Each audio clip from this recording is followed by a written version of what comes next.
throw it away. Bin. You gonna video? Mm-hmm. Okay, I'll go through it quickly. Wait up, Paulie. Start again. Tell me when you're ready. Okay, back cover. Take off 2 8mm. Throw it away. What the fuck you doing? You can't miss it. In the sprocket, there's 2 10mm bolts. Take the sprocket off. Keep the retaining collar.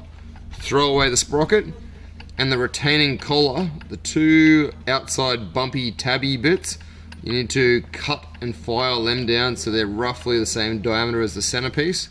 And we're going to keep that retaining tab. That retaining tab goes in, and then between that retaining tab and your new sprocket goes 2 to 3 copper washers. Then the new sprocket, then a circlip. Pause.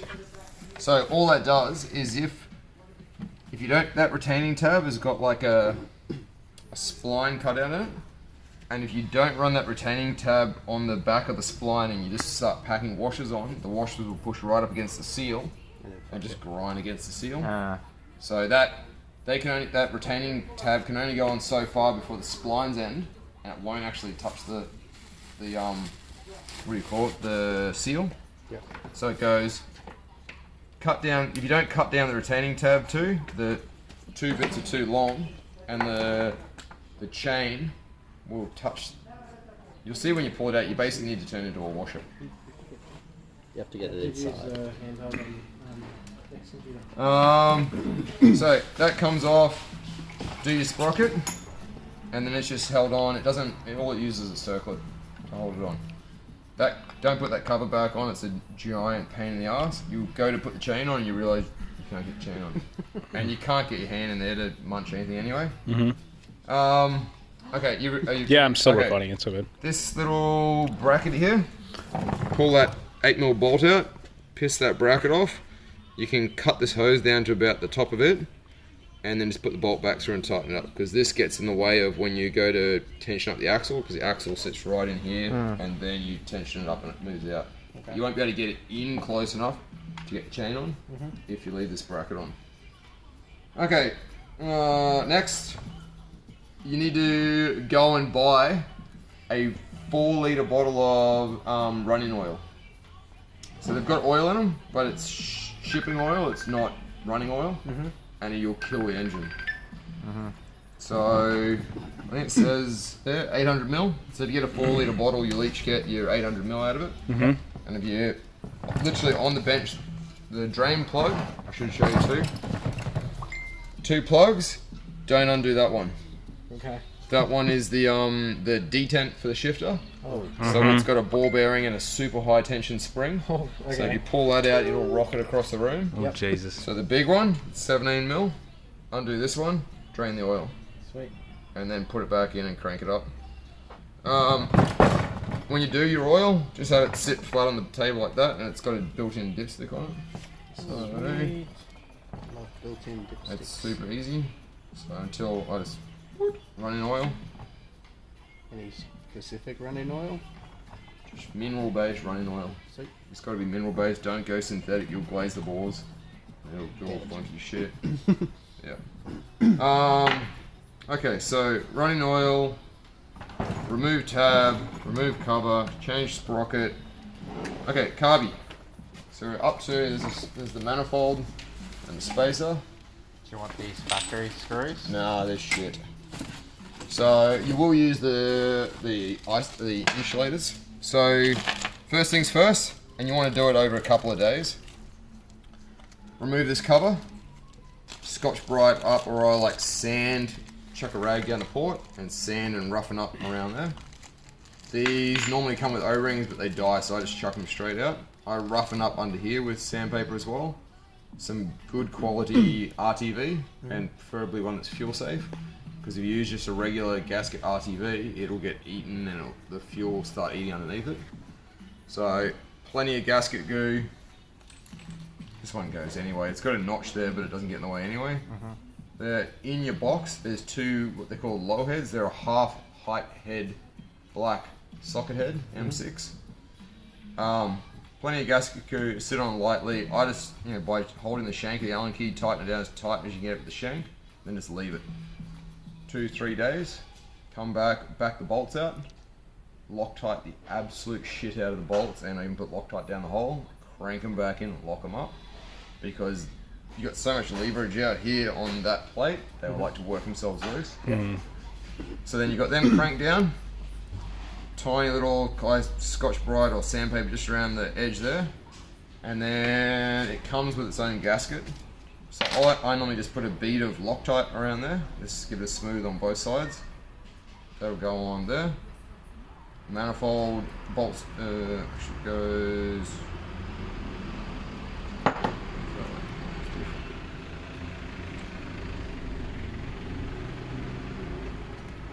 Oh, wrong one. There you go. Yeah, it goes like that. Again, shitloads of Loctite. There's 2 silver 18mm socket head M6s. So a washer and the M6. I normally start that one, nip it up, and then Loctite the share this one, put it in, tighten it up, back this one out, Loctite it, tighten it down. And you can cock this a little bit because these holes are oversized, and I just get that pointing as straight as you can get it. You just pull it a little bit. Carby is super simple. There should be a gasket. There should be a rubber O-ring. Yep. So that's tightened down. You can use these bolts. This end's fine. And there is. There'll be an O-ring on the back of the There'll be an O-ring on the back of your carby. So it's just an isolator to keep the heat out of the carby as best you can. There's an O-ring there on the back of your carby. So just go O-ring to manifold, O-ring on carby to the back of the insulator, bolt through, nuts, tighten it up, Loctite them.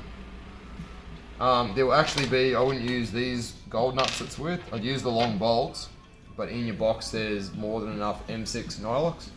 I just put Nylox on. Okay, cool. So that's done. These aren't Nylox, obviously. Yeah. No. I would not, at this point when you put the carby on, I wouldn't put the air filter on because it's just asking to get hit and the foam just tears off the rubber. So I just put a sticky tape across it or something and you're done. So you do all of this before putting the engine in? You need all that prep, that's prepping the motor, getting the motor ready to go into the frame. That's it. How do we get the bell mount thing? The bell mount you can buy from memory. This is a 48mm end on it. Yep. So, you can get a bell mouth with a filter that goes on the end of it.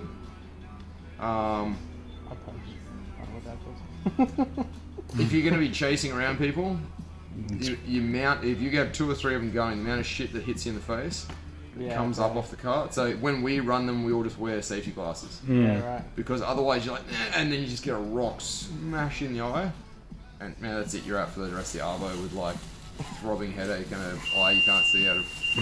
So because of the amount of stuff that flies up, you gotta have a filter because otherwise you'll just swallow something. Yeah. What else? You got oil in it, sprocket, remove the tab, ditch the side cover. Just make sure you get plenty of gasket goo. Leave it for a few days so it well and truly sets up. With it finger tight, hey, like not even nipped up. Oh, you can nip it up a bit if you want. If you got the feel. You just don't want to squeeze it all out. Heaps of people, they'll gasket goo and crank it down. There's no gasket goo there, it's gone. You can squeeze that side. So maybe just by touch then. Yeah, I can do it. I just tighten it down as tight as I can get it by holding the end of the Allen key, and to me that's a good feel. And when you do the Scotch Brite, that's the other thing. When you do it, I pump around and fill that little void. Because there's no O-ring. No, there's no O-ring, so you need to fill it. That's the reason why it also takes longer to set up, because it's so much thicker, it's got to dry. Yeah.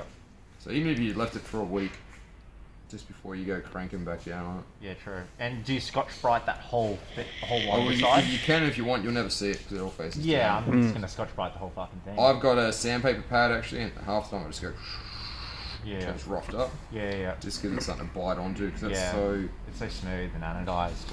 So this top side, that matters though. Hey, you don't want to fuck that up. Yeah, again, I just just Scotch Brite or sand that inside bit there. Yeah. Which you do before you start putting it down, so you don't have to worry about shit going down the boards. Yeah. Make sure you pull your rag out before you. Nah. Come on, misses that, eh?